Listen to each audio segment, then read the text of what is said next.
Karadağ, Adriyatik kıyısında küçük bir ülke ama sunduğu güzellikler sonsuz. Bu videoda Kotor'dan Skadar Gölü'ne kadar Montenegro'da görülmesi gereken 10 yere bakacağız. Bu yerlerle ilgili detaylı bilgi isterseniz 5 günlük Karadağ gezisi video serisini sağ üst köşedeki kartlardan ya da aşağıdaki açıklamalardan bulabilirsiniz. Hazırsanız Montenegro turu başlasın. İlk durağımız Kotor. Adriyatik Denizi'nin kıyısında, körfezin en kuytusunda saklanmış gibi duran bu şehir sanki Orta Çağ'dan bu yana hiç bozulmadan bugüne taşınmış gibi. Öyle ki Kotor'un tamamı UNESCO Dünya Mirası listesinde yer alıyor.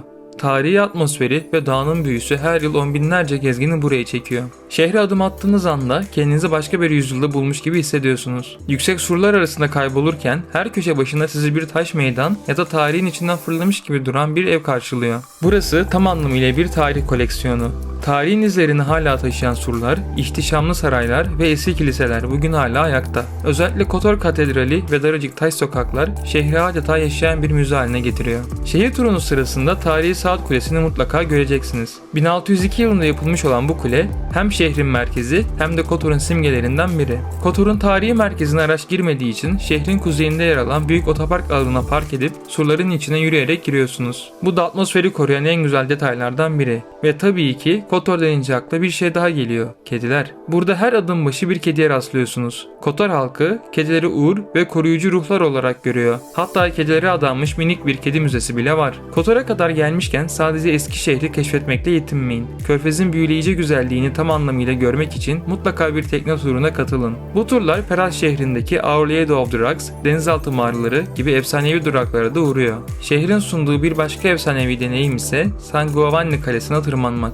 Buraya tırmanmak tam tamına 1350 basamak. Zirveye ulaştığınızda ayaklarınızın altında tüm Kotor Körfezi'nin kartpostallık görüntüsü seriliyor. Masmavi bir deniz, yemyeşil dağlar ve taşlardan örülü bir ortaçağ şehri. Nefes kesici. Biraz enerji toplamak mı lazım? O zaman hemen bir Prima Pizza'ya ya da sur içindeki samimi pizzacılardan birine uğrayın. Elde sıcak sıcak aldığınız bir dilim pizza ile daracık sokakları dolaşmanın keyfi bambaşka. Ve tabii ki dondurma.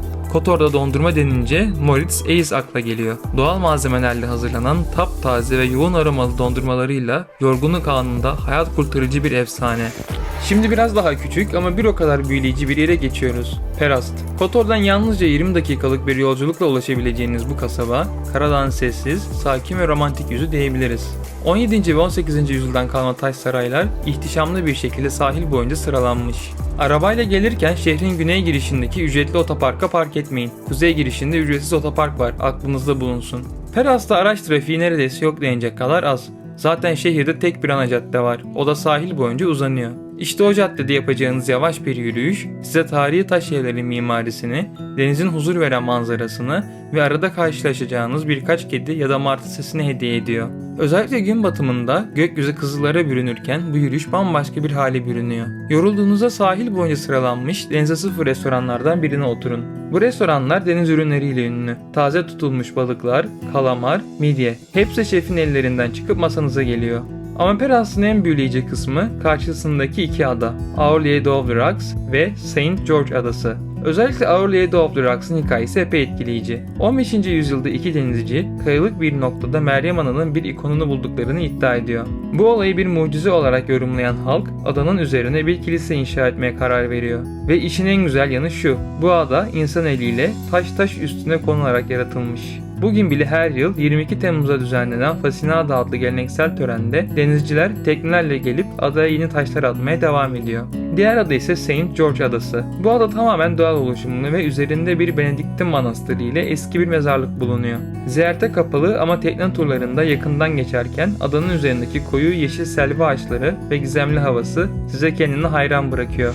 Üçüncü yer Körfez'deki diğer durağımız Herceg Novi. Taş sokaklar güneşle parlıyor ve gonviller duvarlardan sarkıyor. Daracık patikalar sizi usulca denize götürüyor. Burası hem tarihi dokusuyla hem de huzur dolu atmosferiyle öne çıkıyor. Şehrin tam kalbinde bir zamanlar Osmanlı İmparatorluğu tarafından savunma amaçlı inşa edilen Kanlı Kule sizi karşılıyor. Kuleye çıktığınızda Adriyatik kıyılarının huzur veren maviliği gözlerinizin önüne seriliyor. Herceg-Novi'ye ulaşım da oldukça keyifli. Eğer Kotor ya da Tivat'taysanız feribotla gelmek hem kolay hem de manzaralı bir yolculuk sunuyor. Körfezin üzerinden geçen bu kısa tekne yolculuğu bile başlı başına bir deneyim. Şehirde görülmesi gereken başka bir yerde tarihi Saat Kulesi Sahat Kula. 1667 yılında Osmanlılar tarafından inşa edilen bu kule şehrin simgelerinden biri. Altından geçerken kendinizi bir zaman tünelinin içinden yürüyormuş gibi hissedebilirsiniz. Şehrin ana meydanında çok canlı. Kafeler, sokak müzisyenleri ve etrafı saran tarihi binalarla çevrili. Eğer yerel mutfağı denemek isterseniz meydanın biraz ilerisinde yer alan mükemmel Adriyatik manzarası ile ünlü Gradska Kafana harika bir tercih. Burada Karadağ özgü mezeler, taptaze deniz ürünleri, pizzalar ve nefis ev yapımı tatlılarla dolu bir masa sizi bekliyor. 4. Tivat. Biraz da lüks bir mola verelim. Porto Montenegro yat limanı dünyanın dört bir yanından gelen devasa yatlarla dolu. Marina boyunca yürürken şık restoranlar ve butik mağazalarla çevrili olacaksınız. 5. Budva. Burası sadece Karadağ'ın değil, tüm Adriyatik kıyılarının en hareketli, en popüler şehirlerinden biri. Tarih sahnesine ilk olarak 5. yüzyılda çıkan Budva, bugün hala hem tarihi dokusunu hem de doğal güzelliğini koruyarak ziyaretçilerini büyülüyor. Şehrin kalbi surlarla çevrili olan Starigrad, yani Eskişehir bölgesi. Dar sokaklarına adımınızı attığınız anda sanki bir anda Venedik'e ışınlanmış gibi oluyorsunuz. Taş evlerin arasında serin bir rüzgar esiyor, küçük meydanlarda kahkahalar yankılanıyor, deniz kokusu her köşeye sinmiş, her adımda Akdeniz ruhunu hissediyorsunuz. Budva sadece tarihi kokan sokaklarıyla değil, aynı zamanda plajlarıyla da ünlü. Slovenska Plaza'dan başlayıp Morgan plajına kadar uzanan kıyı şeridi, güneşlenmek ve Adriyatik'in berrak sularında yüzmek isteyenler için adeta bir cennet. Plajlar hem şehir merkezine yakın hem de tertemiz. Gündüzleri suyun tadını çıkaran kalabalıklar, akşamüstüyle birlikte sahil boyunca yürüyüşe çıkıyor. Ama Budva'yı asıl özel yapan şeylerden biri de gece hayatı. Güneş battıktan sonra şehir bir başka havaya bürünüyor. Starigrad'ın taş sokakları gece olduğunda cıvıl cıvıl kafelerle, sokak sanatçılarıyla, canlı müzikle canlanıyor. Budva'da gece neredeyse hiç bitmiyor. 6. Sveti Stefan. Budva'ya sadece 15 dakikalık mesafede Karadağ'ın kartpostallık simgelerinden biri bizi bekliyor. Burası Karadağ deyince akla gelen en ikonik görüntülerden biri. Kıyıya ince bir kara köprüsüyle bağlı olan bu küçük ada, kızıl çatılı taş evleriyle sanki denizin ortasına serpilmiş bir masal kasabası gibi görünüyor. Zaten neden Instagram'ın en çok fotoğraflanan yerlerinden biri olduğunu görünce hemen anlıyorsunuz. Sveti Stefan'ın hikayesi ise en az görüntüsü kadar ilginç. 15. yüzyılda bir balıkçı köyü olarak kurulmuş. Uzun yıllar boyunca bu küçük ada yerel halkın evi olmuş.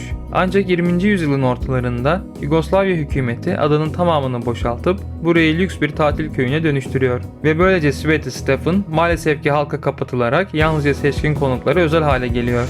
7. Bar. Şimdi rotamızı Karadağ'ın güneyine, tarihiyle ve modern yüzüyle dikkat çeken Bar şehrini çeviriyoruz. İlk bakışta sıradan bir kıyı şehri gibi görünse de Bar aslında geçmişle bugünün iç içe geçtiği oldukça özel bir yer. Sahil kısmı daha modern bir yapıya sahipken şehrin asıl ruhu yukarılarda dağın yamacında gizlenmiş. Stari Bar, yani eski bar. Burası adeta zamanın yavaş aktığı bir açık hava müzesi gibi. Taş sokaklara adım attığınız anda geçmişin izleri sizi hemen içine çekiyor. Yıkık surlar, terk edilmiş evler, yüzyıllara meydan okuyan kemerli yapılar. Her biri bu kentin ne kadar köklü bir tarihe sahip olduğunu sessizce anlatıyor. Stari Bar, yüzyıllar boyunca Bizans, Venedik ve Osmanlı gibi birçok uygarlığın egemenliği altında kalmış. Özellikle Osmanlı döneminden kalma camiler, hamam kalıntıları ve su kemerleri bugün hala görülebiliyor. Bunların arasında dolaşmak, bir yandan doğanın içinde olmak, bir yandan da tarihle baş başa kalmak gibi bir his veriyor. Barın modern tarafı ise sahilde, liman çevresinde konumlanmış. Yaz aylarında feribotla gelen yolcular, plajlarda güneşlenenler ve marinadaki kafelerde oturanlarla şehir canlılığını sürdürüyor. 8. Karadağ'ın başkenti Podgorica. Burası Karadağ'ın modern yüzünü en net şekilde görebileceğiniz yer. Geniş caddeler, modern apartmanlar ve çağdaş mimari yapılar. Şehrin en dikkat çekici yapılarından biri şüphesiz ki Milenyum Köprüsü. 2005 yılında açılan bu zarif beyaz köprü, Moraka Nehri'nin üzerinden adeta bir kuğu gibi süzülüyor ve Podgorica'nın modern simgelerinden biri haline gelmiş durumda. Bir diğer durak, görkemiyle herkesi etkileyen Diriliş Katedrali. Burası Balkanlardaki en büyük Ortodoks katedrallerinden biri. 2000'li yıllarda inşa edilmiş olmasına rağmen dışı ve içi öyle detaylı frenkslerle süslenmiş ki insan kendini tarih boyunca var olmuş bir mabedin içinde gibi hissediyor. Şehirde Osmanlı izlerini görmek istiyorsanız Stara Varos Köprüsü sizi bekliyor. Bu küçük ve zarif taş köprü 15. yüzyıldan kalma. Eskiden şehrin en önemli geçiş noktalarından biriydi. Bugün ise Ribinica Nehri'nin huzurlu kıyısında kenarında geçmişe açılan bir kapı gibi duruyor. Küçük bir mola vermek isterseniz şehrin en ünlü restoranlarından biri olan Podvolat tam yeri. Burası geleneksel Karadağ mutfağını denemek isteyenler için mükemmel bir seçim. Özellikle et yemekleri ve cevapi adı verilen Balkan köfteleri efsanevi lezzette. 9. sırada Karadağ'ın ruhani zirvesine gidiyoruz. Ostrog Manastırı. Burası öyle bir yer ki sadece mimarisiyle değil, taşıdığı anlamla da insanı derinden etkiliyor. Kayaların içine adeta gizlenmiş gibi duran bembeyaz duvarları uzaktan bakınca sanki gökyüzüyle birleşiyor. 17. yüzyılda Aziz Vasilije Ostrovski tarafından kurulmuş. Bugün ise sadece Karadağ'ın değil, tüm Balkanların en önemli hac merkezlerinden biri. Her yıl binlerce hacı, inançları gereği ellerinde mumlarla, dua ederek ve kimi zaman çıplak ayakla kutsal mekana tırmanıyor. 10. Skadar Gölü. Burası sadece Karadağ'ın değil, Balkanların en büyük gölü. Devasa yüz ölçümü, yemyeşil sazlıkları ve durgun suları ile adeta bir doğa harikası. Binlerce kuş türüne ev sahipliği yapıyor. Özellikle de pelikanlar, balıkçılar ve rengarenk su kuşları gölün sembolü haline gelmiş durumda. Videoyu sonuna kadar izlediğinize göre beğendiğinizi düşünüyorum. Aşağıdan beğen tuşuna basıp kanala abone olmayı unutmayın. Bu yerler ile ilgili detaylı bilgi isterseniz 5 günlük Karadağ gezisi video serisini sağ üst köşedeki kartlardan ya da aşağıdaki açıklamalardan bulabilirsiniz. Bir sonraki videoda görüşmek üzere, hoşça kalın.